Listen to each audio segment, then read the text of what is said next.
You ready, guys? All right. So thank you for coming. This is going to be a talk on ransomware. It's just an overview, so it's not going to be like getting into the weeds of each kind of ransomware. It's going to be basically what we see at our company as the most popular kinds of ransomware right now, some detection methods and things like that. So without further ado, hi, I'm Jamie. I'm the Chief Information. Hi. I'm the Chief Information Security Officer at Binary Defense Systems. My career, it's always been blue team. I've never been one of those weird hacker, I'm going to break stuff. I'm the guy who's like, nah, you're not going to get in here. But, you know, let's face it, they do. I'm a big gamer. So like those like, hey, one thing about you. I'm a gamer and I'm an old school nerd. My first platform was a Commodore 64, which I love and I wish I still had. And if you feel like following me, that's my handle on Twitter. And even though none of them are here, which is awesome for support, special thanks to the Binary Defense Systems Threat Intelligence team. He's not in the Threat Intelligence team, man. Come on. No, actually, I consult them very frequently. They're really, really smart guys who really know their stuff. So thanks, guys. You're not here, but you'll watch it. So what are we going to talk about?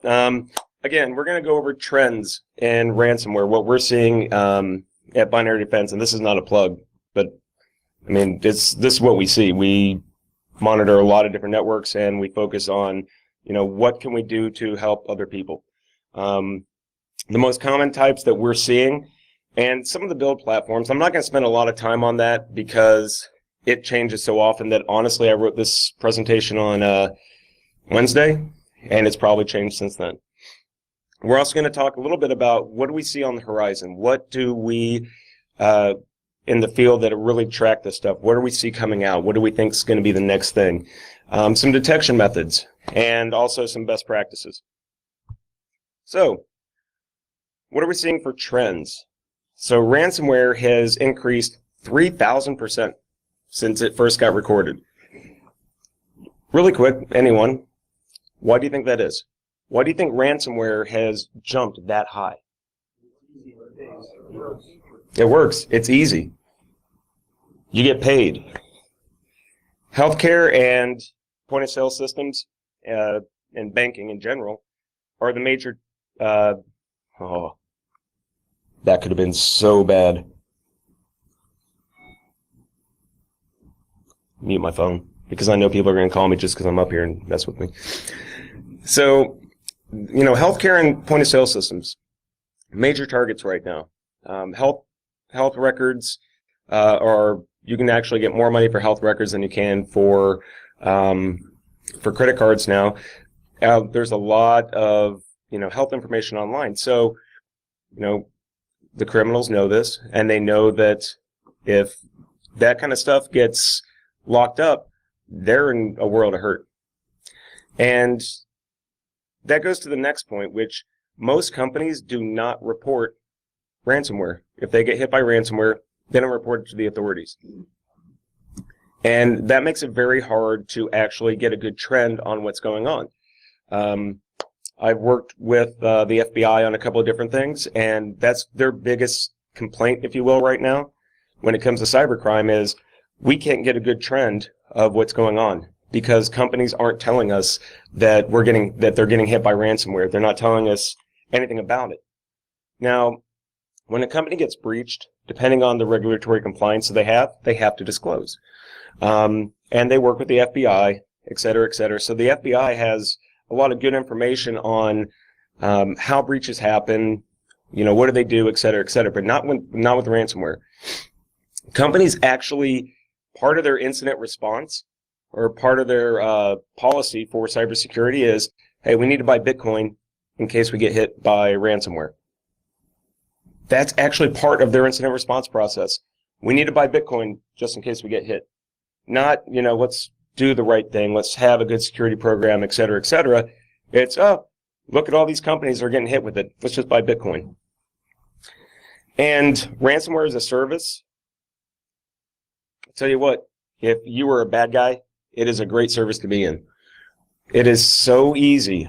You can literally just, if you go to the right places, say, I want to go after this company, but I'm not technically savvy enough to do my own ransomware, or I don't really understand how it works.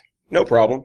They'll take care of it, and they get their cut of whatever you do, and it's a great business model. Actually, the tech support for those guys is better than tech support for like Microsoft and other places, because, they want to make their money too, and it's sad, they actually care about their customers.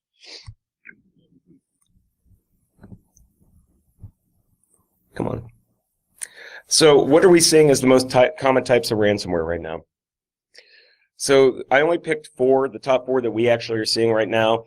If you read different things online, et cetera, it'll be different from this. This is just what we're seeing. So Zepto, or Locky, as it's also called, is the top one we're seeing right now. And that actually is pretty common across the industry right now, is Zepto or Locky is the big thing. Server version 1, 2, and 3 is still out there, and it's still doing a lot of damage. Locky is a little bit newer of one, and we'll go into that a little bit. And then Covter. So let's talk a little bit about Zepto, aka Locky.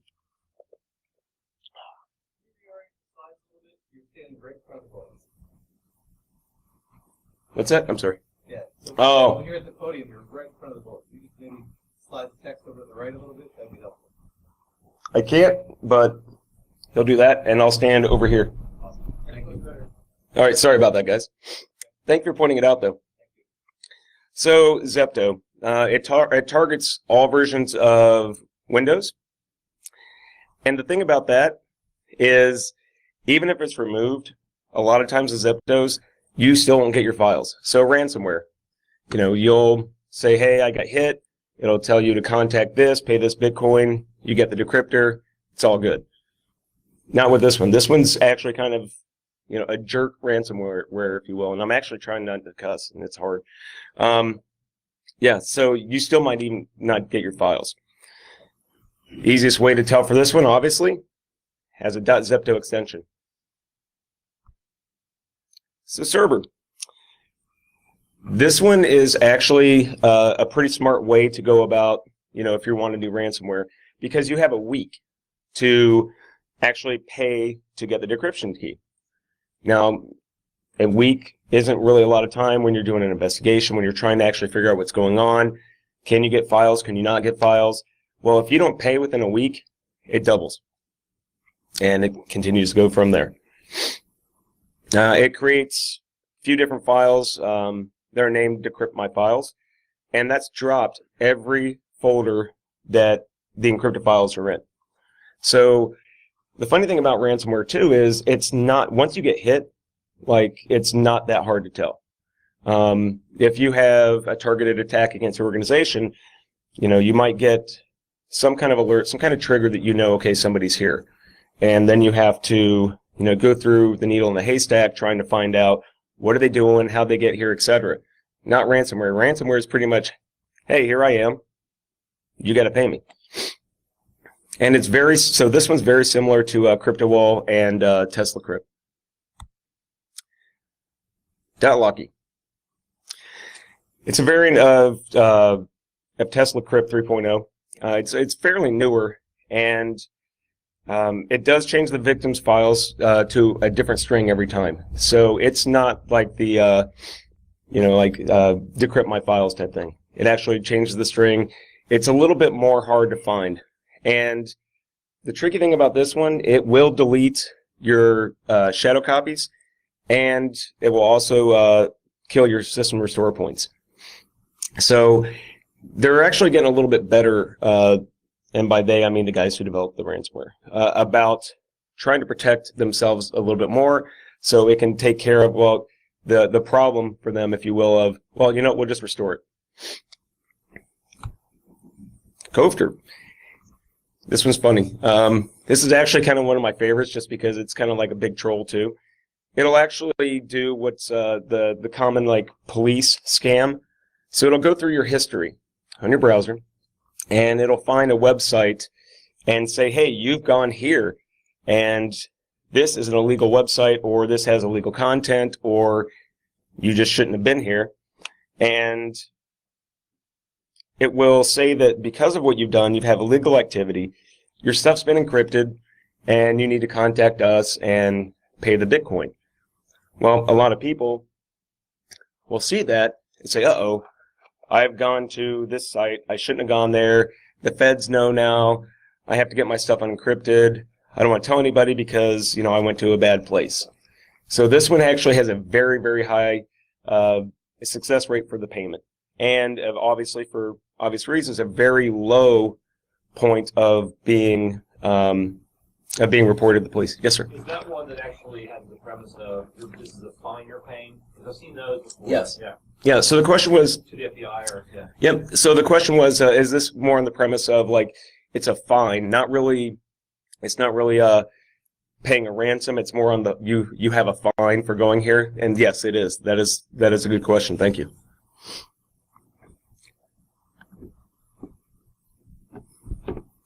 So some of the different platforms that this ransomware is built off of, Game Over Zeus is still a very common platform. Actually, the entire Zeus family, a lot of ransomware is built off of that because it's easy to deploy.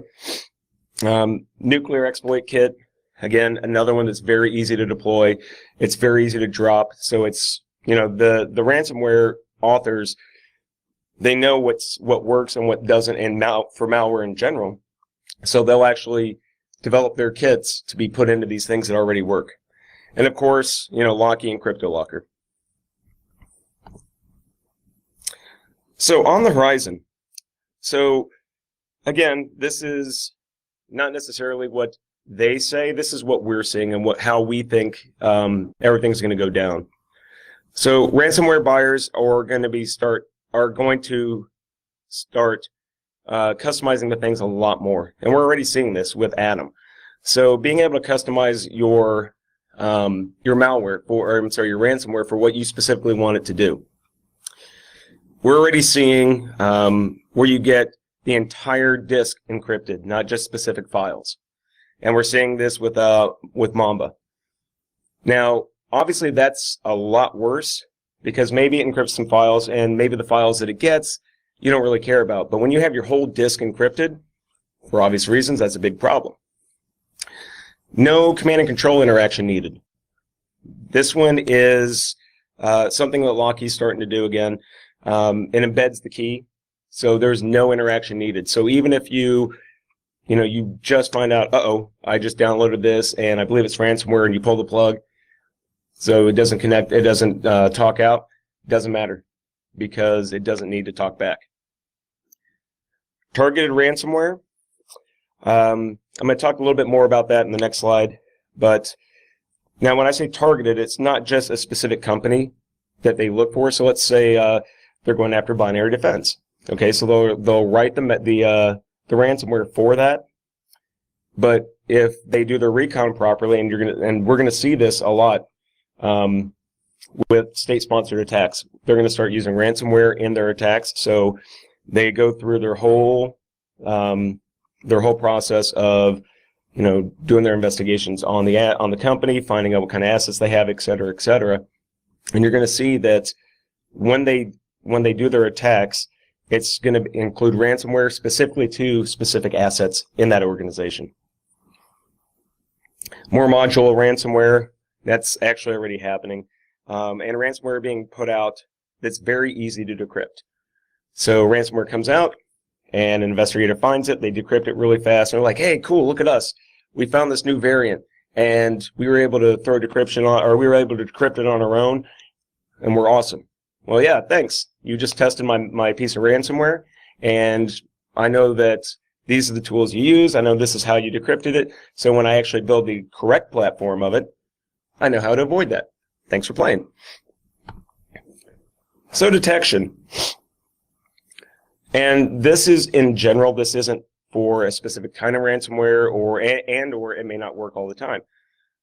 But look for some indicators of compromise for various things. So a lot of times you can find a hash IP, you can find, the domain for the command and control. So you can actually look for that and monitor for that. And if you see any connections to these things, or you see this hash on your network, you have ransomware. Watch for any kind of modifications to the file or registry, because obviously for not only ransomware but any kind of malware, it's going to do something. It's going to replace some things. So look for it. Using honeypots and honey files is great. And again, bogus ransomware.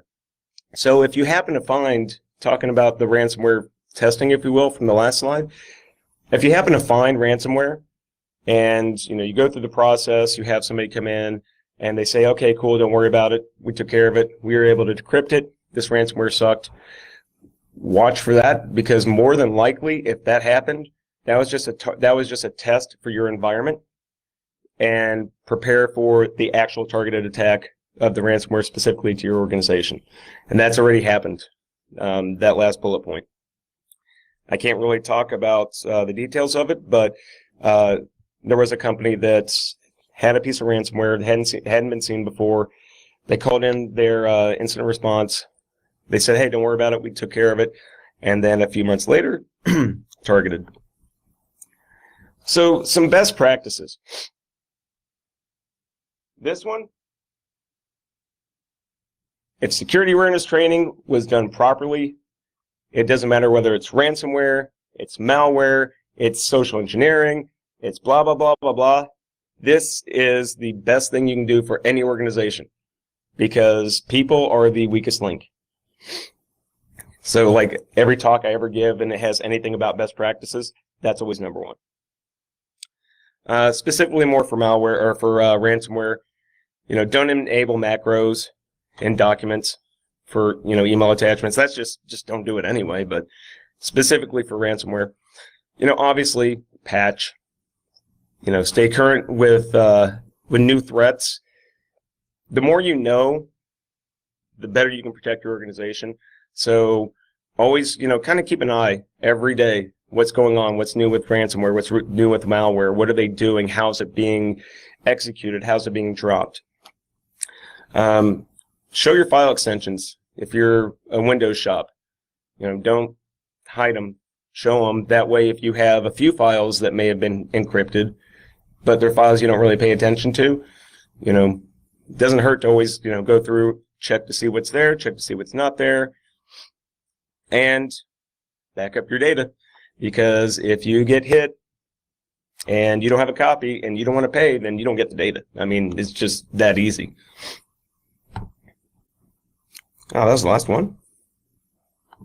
Okay, that was. So, questions? Eric. Yeah, go ahead. You had one. What's the best way to keep up to date on the techniques that ransomware uses to detect the environment? Sure. So the question was, what's the best way to, in essence, to stay current on, how ransomware is infecting the environment and, basically what they're doing. The first thing I would recommend is follow Mick Douglas, who's right behind you on Twitter. I'm just kidding. Shameless Mick Douglas plug. No, so there's a lot of, honestly, Twitter, I hate Twitter, but I love Twitter. So, what's that? Yeah. Yes. So, like Mick just said, SANS Internet Storm Center is really good. There's a few threat intel services out there that you can get a lot of good information from as well. So SANS Internet Storm Center is a good one. Alien Vaults OTX. You can actually get file hashes, IPs, a lot of things like that. There's a lot of good open source stuff out there. And honestly, if you just Google what's going on with ransomware or things like that, you'll find a ton of great resources. Does that answer your question? Yes. Okay. Yes, sir. First of all, what was the extent of the FBI rate on the game overseas network? Number two, I do have a honeypot operating in my environment, and it does detect ransomware stuff, But I mean, it pretty much gives you a warning if the whole thing's been done. It's pretty much like locking up the stable after the horse been stolen. Mm-hmm. So, what if you have a best practice to augment that? Okay, so the first one, the FBI raid on Game Over Zeus.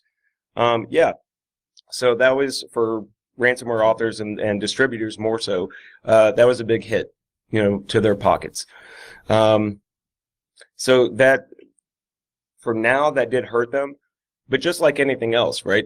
They're going to find, those guys, and, once everyone gets locked up, they're gone. And somebody else is going to come in and take their place. So temporarily, yeah, it was a hit. And, you saw a lull, if you will, if you watch trends. But just like anything else, somebody's going to come in and take the spot. The second one, so honeypots. I understand what you're saying about, like locking the stable once the horses are stolen. However, using your honeypot, and let's say your honeypot gets hit, right? If you're monitoring, that on a sim or whatever you have, you're going to see that, and you're going to be able to detect that before something else gets hit, and that's the most important piece. So, obviously you want to make your honeypot attractive, but not too attractive, so an attacker is going to, know what it is. But if you're monitoring that, then your honeypot gets hit, and then bam, something's going on. I need to take, whatever my incident response steps are. Just like honey files. So honey files, it's a file. Hey, look at me. This is juicy. If something touches it, then instantly, like, okay, I need to investigate this like pronto. Answer your question? There was. I'll get to you in just 1 second. Do you see any hybrids with things like they breaks in the steal data like they do in steal attacks, and then later on switch to ransomware as they test down welcome? Yes. So the question is, we see any hybrid attacks? So where somebody might come in and steal data, and then also drop ransomware. Is that the question? Yeah. Okay. So yes, and that's going to start happening more and more, honestly, when you start seeing more state-sponsored attacks with ransomware. So, if I'm an attacker, I'm going to go in and I'm going to get the data. That's what I want. That's my end goal. Whether I'm going to use it to sell, whether I'm going to sell it, I'm going to dump it, or whatever else. That's my end goal. And obviously, if I'm going to take it, somebody at some point is going to know that I took it, and they're going to report it or do whatever. However, if I drop ransomware when I'm done, then I get two things out of it, right? I get paid again, and it's less likely to be reported because we have ransomware. And a lot of companies don't want to say they got hit with ransomware. It's kind of like, if you have if you have a kidnapping or something like that, a lot of times in foreign countries, they don't like the ransom's paid and you never hear about it because it just entices that business of kidnapping, if you will. Same thing with ransomware. Answer your question? Yeah. Sir? Sophos is advertising or marketing a new solution for defending against ransomware. Are you familiar with that? Wondering, thoughts on it? I am not familiar with it, so my thoughts on its effectiveness are none, just because I'm not familiar with it. Yeah, I wish I could throw more out there for it just to make your question or to answer your question a little bit better, but unfortunately, yeah. Yes, sir. I'm guessing that your recommendation is to not pay, right? I get the fact people put into line and they have, but the follow-up question though is those that are hit, what's the danger? And maybe you'll know some actual ransomware does this. The ransomware after the fact installing a rootkit or something, so that later they can attack in a different direction. Right, super persistence. So I'm not necessarily saying don't pay it, because honestly, if you don't pay it, you won't have your files. I mean, so unfortunately, if you're not following best security practices and you don't do all these other things and you get hit with it, your only choice honestly is to pay it. As far as dropping a rootkit or dropping other things afterwards for some persistence, haven't really seen a lot of that yet. I mean, I know they're good about giving your files back, right? Your files because that's a business model. Right. They don't have repeat customers, so. Well, you're right from the business side of it though. right? So when you start doing like targeted attacks, state-sponsored stuff, they're doing it, as part of other attack methods. So yeah, I mean, it makes perfect sense that they'd want to, have some kind of persistence afterwards. Yes, sir. Follow up on that. So, recognizing that you might not be able to protect against everything, you might be in a situation where you have to pay. Go back to your earlier comment about Bitcoin. Does it make sense to have Bitcoin as part of an incident response or crisis management plan? Me personally, I'd rather put that money toward, doing the right thing the first time. It's hard, right? So if you're an incident response person, you're going to say, no, don't do that. Put the money where it should go. From a business standpoint, though, sometimes you can't get those funds in that area, right? So it's a catch-22. My personal recommendation and my professional recommendation is don't spend the money on buying Bitcoin. Spend the money on securing your environment the way it should be. Any other questions? Once, twice. All right. Thank you all for coming. I appreciate it. Enjoy the rest of your con.